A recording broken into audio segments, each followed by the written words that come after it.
함께 읽은 부분을 중심으로 나의 표지는 무엇인가? 자신이 그리스도인이라는 사실을 무엇으로 증명할 것인가? 라고 하는 제목으로 함께 은혜를 나누도록 하겠습니다. 여기서 표지는 예수 그리스도의 거룩한 희생을 통해서 하나님의 자녀로 거듭난 그리스도인이 자신을 세상 사람들과 구별하기 위해서 반드시 가져야 하는, 나타내야 하는 두드러진 특징이라는 의미로 사용하고 있습니다. 달라야 된다는 거죠. 세상 사람들과 달라야 된다는 거죠. 센터에서 이 원장이 하도 제가 목사라는 얘기를 많이 하니까 어르신들이 다 알게 됐어요. 그러니까 하나라도 더 해야 되잖아. 한 발짝이라도 더 움직여야 되고, 어르신 한 배라도 더 만나야 되고, 한 번 더 바닥에 쓸고 닦고 주워야 되고 해야 되잖아요. 권사님 중에 하나가 목사님 그만해요. 왜 목사님만 해요? 아니 직원이니까 열심히 해. 아니 다른 사람들 좀 하라고 그러고 목사님 그만하세요. 그러더라고요. 말이죠. 권사님한테 권사님 제가 일 안 하면 제가 농땡이나 피고 그러면 누가 욕 먹어요? 제가 그랬어요. 그랬더니 하나님 욕 먹죠. 그래서 그래요. 그랬더니 세상 뭔가 달라야 된단 말이죠. 그의 이름은 여호와께서 기억하신다라는 뜻이 담겨 있었습니다. 그녀의 이름에는 내 하나님은 맹세의 하나님이시다 라는 뜻이 담겨 있었습니다. 사람들의 이름을 불러줄 때마다 마음이 가슴이 뭉클할 것 같습니다. 그래서 하나님은 저와 여러분을 항상 언제나 분초도 빠짐없이 기억하고 계십니다. 형편이 사정이 어떤지, 무엇을 걱정하고 있는지, 무엇 때문에 눈물이 나는지, 무엇 때문에 힘들어서 일어나지도 못한 채 이불을 뒤집어 쓰고 울고 있는지 하나님은 너무도 잘 알고 계십니다. 하나님은 또 당신이 아니라 저와 여러분을 위해서 절대로 할 이유가 없는, 필요가 없는 맹세를 하십니다. 한 번 한 맹세는 절대로 잊지 않으십니다. 예수 그리스도의 거룩한 희생을 통해서 확인할 수 있듯이 아무리 크고 많은 대가를 치르게 된다 할지라도 절대로 맹세한 것을 후회하지 않으십니다. 돌이키지도 않으십니다. 가장 알맞은 때가 이르게 되면 무조건 반드시 가장 이상적으로 이루어 주십니다. 가장 이상적인 결과를 도출해내실 수 있는 분은 딱 한 분 하나님밖에 없다고 하는 것이죠. 그들은 둘 다 오직 하나님 한 분만을 위해서 거룩하게 구별된 제사장 가문 출신이었습니다. 그들이 결혼했습니다. 제사장 가문에서 출생했고 제사장 가문 출신끼리 결혼했다는 사실은 당시로서는 이중적인 영광이었습니다. 평범한 사람들에게는 대단히 부러워할 만한 일이었습니다. 그들은 하나님 앞에 의인이었습니다. 사실 기록된 바 의인은 없나니 하나도 없다라는 증거에 따르면 거룩하신 하나님 앞에 의인으로 설 수 있는 사람은 단 한 명도 없습니다. 이 땅에 그 누구도 하나님 앞에 내가 의인입니다라고 외칠 수 없다고 하는 것이죠.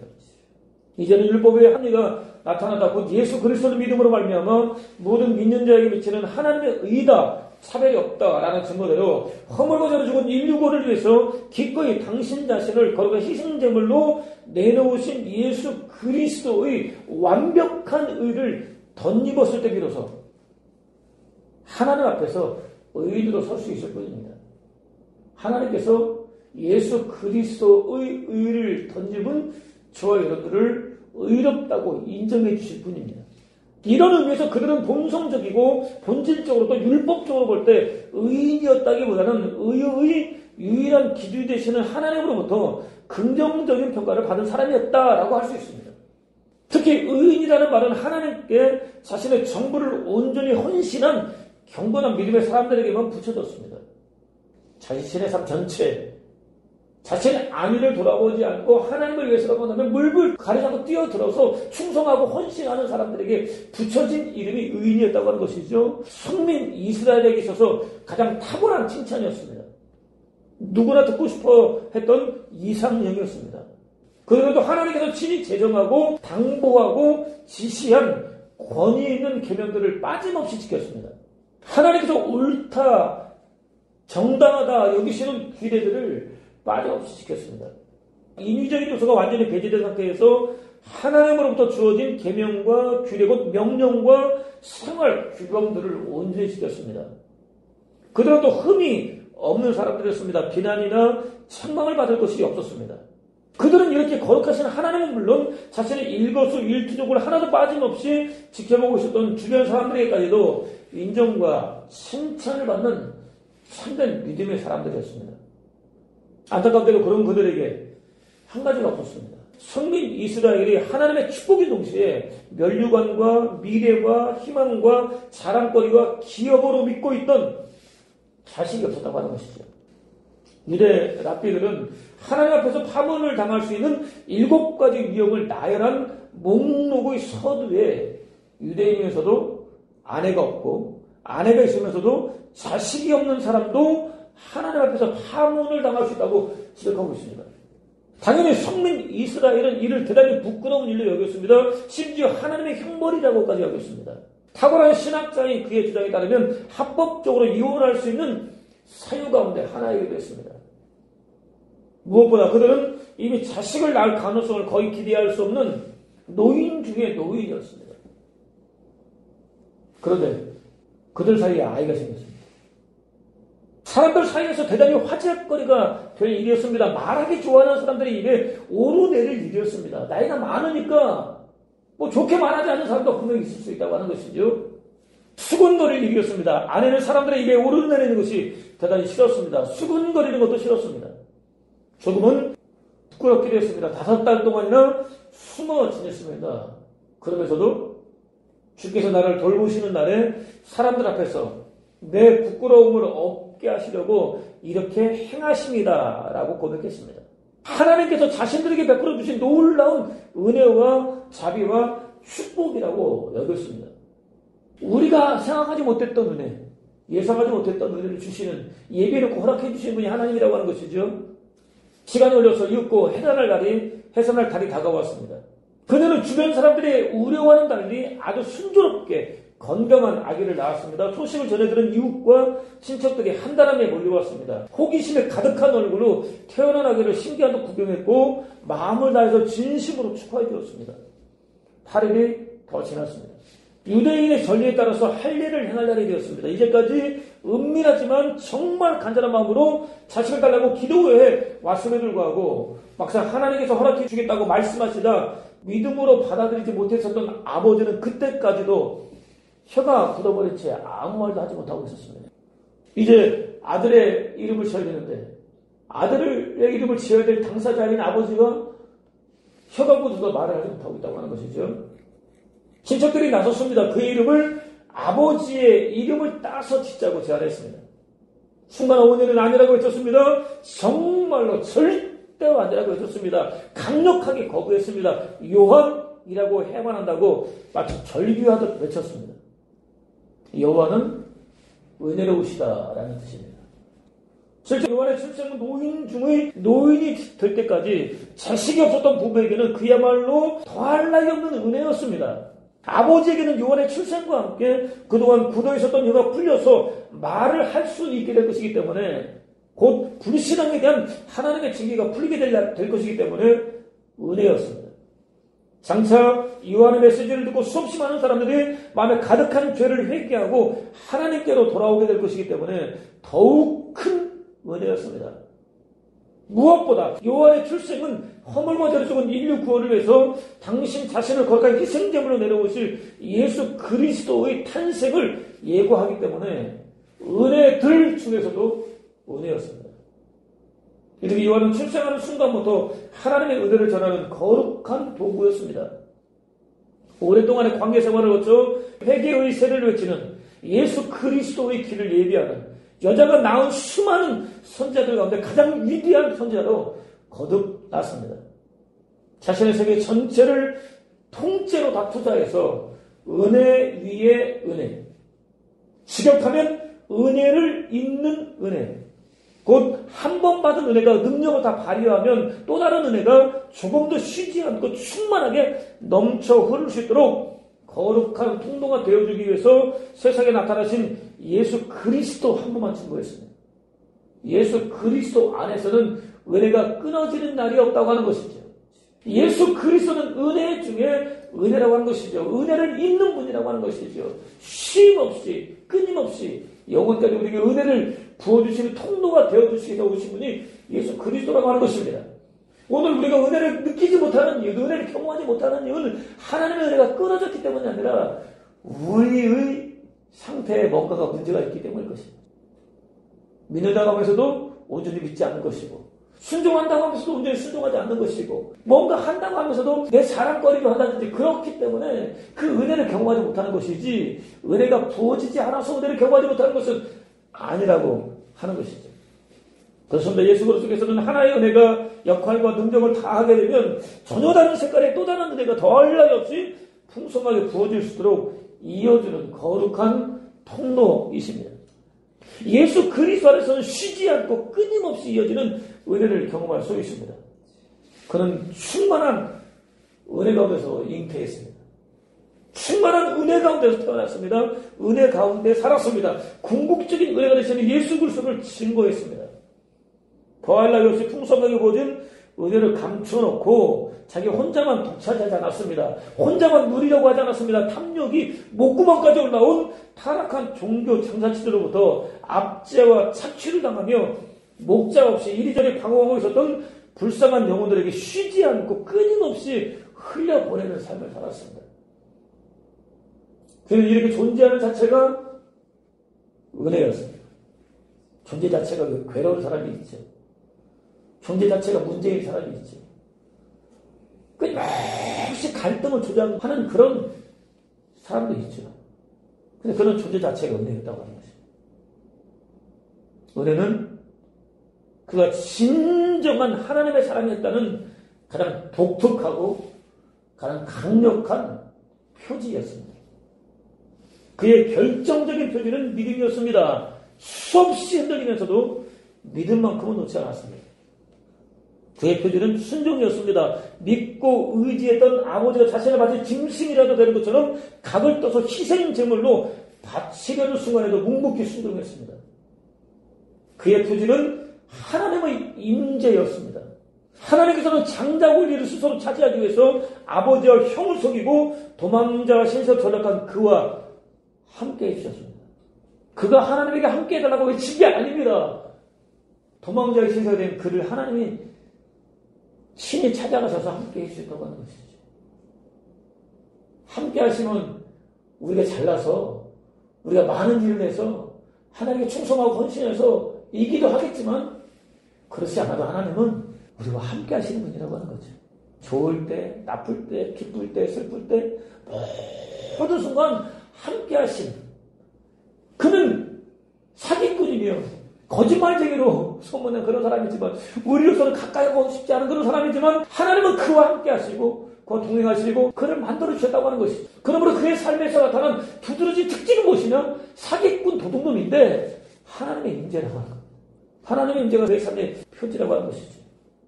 오랫동안 종살이하던 삼촌의 집에서 도망치듯 빠져나올 때도 자식들이 끔찍한 살육을 벌인 이방인의 땅에서 허겁지겁 혼비백산에서 도망쳐 나올 때도 하나님은 함께 해주셨습니다. 그의 표지는 살아내기였습니다. 저는 이게 제일 힘든 것 같습니다. 하루아침에 모든 것을 잃었습니다. 젖먹던님까지도 다 동원해서 제 아무리 몸부림쳐도 스스로는 절대로 빠져나올 수 없는 지극히 절망적인 형편, 곧 끝없는 나락으로 떨어졌습니다. 지옥의 땔감 정도로나 치부해 왔었던 이방인의 손에 팔렸습니다. 당시로서는 기름이 당하게 되면 언제든지 아무렇게나 버려지게 되는 무수많은 도구들 가운데 하나에 불과했던 종으로 전락했습니다. 억울하고도 더러운 누명을 뒤집어졌습니다. 옥에 갇혔습니다. 사람들에게 완전히 잊혀졌습니다. 하나님마저도 잊어버리신 것 같았습니다. 통곡하며 제발 제가 왜 이렇게 어처구니 없는 처지에 아무렇게나 던져줘야 하는 게 딱 한마디만 해주십시오라고 정말로 간절하게 부르짖어 외쳐봤지만 소용없었습니다. 하나님은 한마디는 거듭 어떤 반도 하지 않았습니다. 그럼에도 믿음을 놓지 않았습니다. 얼마나 힘겨운지 눈물이 하염없이 흘러내렸지만 이를 악물고 버티며 살아냈습니다. 그는 살아냈습니다. 그가 이집트의 총리가 되기까지 하나님은 그에게 어떤 말씀도 주시지 않았습니다. 그런데 그야말로 이를 악물고 살아냈다고 하는 것이죠. 그의 삶의 표지는 살아내기입니다. 그의 표지는 누구도 흉내낼 수 없는 온유였습니다. 지극히 작은 문제만 있어도 참지 못하고 원망과 불평을 쏟아부는 것은 물론 심지어 돌을 들어 쳐 죽이려고 달려들었던 성민 이스라엘에 대해서 끊임없이 참고 또 참았습니다. 더 이상 할 수 없을 만큼 원망 불평에 능통했던 성민 이스라엘에 대한 온유가 온 세상에 승했다고 하는 것이죠. 그만큼 온유했습니다. 그의 표지는 하나님의 영광이었습니다. 그는 아버지의 신부로 성민 이스라엘이 블레셋과의 전쟁을 치르고 있었던 전장을 찾았습니다. 당시 성민 이스라엘은 적장 골리앗의 위협 앞에서 두려워 떨고 있었습니다. 누구 하나 맞서 싸울 생각을 하지 못하고 있었습니다. 의기양양한 골리앗이 하나님을 경멸하고 모독할 때도 마찬가지였습니다. 그렇지만 무엇보다 하나님의 영광을 소중하게 여기는 그는 달랐습니다. 자신에게는 최고의 무기였던, 다른 사람들에게는 볼품없이 보였지만 자신에게는 최고의 무기였던 물맷돌 하나 달랑 들고 골리앗과 맞섰습니다. 단 하나뿐인 생명을 걸고 싸웠습니다. 당당하게 완벽한 승리를 거뒀습니다. 사도인 그의 표지는 사랑이었습니다. 오늘 저와 여러분 예수 그리스도께서 허물과 죄로 죽은 인류거를 위하여 견디기 힘든 고난을 받고 십자가에 못 박혀 죽으시까지의 과정을 돌아보고 기념하는 사순절 절기 세 번째 주일 예배를 드리고 있습니다. 예수 그리스도의 표지는 누구도 거절할 수 없는 절대 주권과 누구도 흉내낼 수 없는 절대 능력과 누구도 예측할 수 없는 탁월한 섭리로 지으신 세상을 통치할 수 있는 자기 부인입니다. 예수 그리스도에게는 모든 일을 마음대로 할 수 있는 능력과 권세와 주권이 있음에도 그런 자신을 부인했다는 얘기죠. 우리는 아무것도 아닌 나를 부인하지 못하는데 그분은 완벽 자체이신 자신을 부인하셨다는 얘기죠. 창조주가 피조물의 구원을 위해서 십자가를 지는 삶, 그것이 예수 그리스도의 삶의 표지였습니다. 실제로 예수 그리스도께서는 수치와 조롱과 멸시를 당하셨습니다. 사람이 아니라 벌레가 되셨습니다. 우리는 작은 말 한마디에도 자존심 상해서 따지고 욕하고 대드는데 그러지 않으셨다는 얘기죠. 벌레가 되셨다는 얘기죠. 전복도님까지 다의 동원해서 의지했던 하나님으로부터 버림받았었습니다. 여호와여 제발 멀리 떠나가지 마소서. 오 나의 힘이여 어서 오셔서 나를 도와주소서. 칼에 맞아 죽지 않게 나를 구해주시고 사나운 개들의 입으로부터 내 목숨을 건져주소서. 사자의 입에서 나를 구출해주시고 들수의 뿔에 박혀 죽지 않게 나를 보호해주소서라고 외쳤지만 부르짖었지만 거절당하셨습니다. 모든 뼈들은 모두 어그러졌습니다. 마음은 밀랍같이 녹았습니다. 몸은 모든 뼈 하나하나를 다 셀 수 있을 만큼 깡 마르셨습니다. 질그릇 조각같이 깨졌습니다. 이 혀는 입천장에 달라붙었습니다. 죽음의 진토 속에 아무렇게나 버려졌습니다. 그럼에도 당신에게 주어진 죽음의 길을 끝까지 걸어가셨습니다. 자기를 부인하시고 자신에게 주어진 십자가를 지고 하나밖에 없는 소중한 목숨까지도 총에같이 버리고 당신에게 주어진 길을 가셨다고 하는 것이죠. 그 때문에 예수 그리스도의 삶에서 두드러지게 발견할 수 있는 특징은 자기 부인이고 십자가를 지는 삶이고 목숨을 버리는 삶이라고 하는 것이죠. 그렇다면 오늘 저와 여러분은 과연 어떻습니까? 저와 여러분의 표지는 과연 무엇입니까? 저와 여러분이 예수 그리스도 안에 하나님의 자녀로 거듭난 진짜 그리스도인이라고 하는 증거는 과연 무엇입니까? 예수 그리스도께서는 당신을 따르는 무리들을 향해서 아무든지 나를 따라오려면 자기를 부인하고 날마다 제 십자가를 치고 나를 따를 것입니다. 누구든지 제 목숨을 구원하고자 하면 잃을 것이요 누구든지 나를 위하여 제 목숨을 잃으면 구원하리라 라고 가르치셨습니다. 당신을 따르고 싶으면 너 부인해야 돼. 너에게 주어진 십자가가 있는데 그거 지어야 돼. 하나뿐인 목숨도 내놓아야 돼. 이렇게 말씀하셨다고 하는 것이죠. 여기서 우리가 생각할 수 있는 게 있습니다. 그럼 나는 뭐지? 하나님 앞에서는 다 내놓는 게 다 얻는 방법입니다. 이 비밀이 성경은 우리에게 가르쳐주고 있다고 하는 것이죠. 예수 그리스도께서 우리에게 다 요구하신 이유.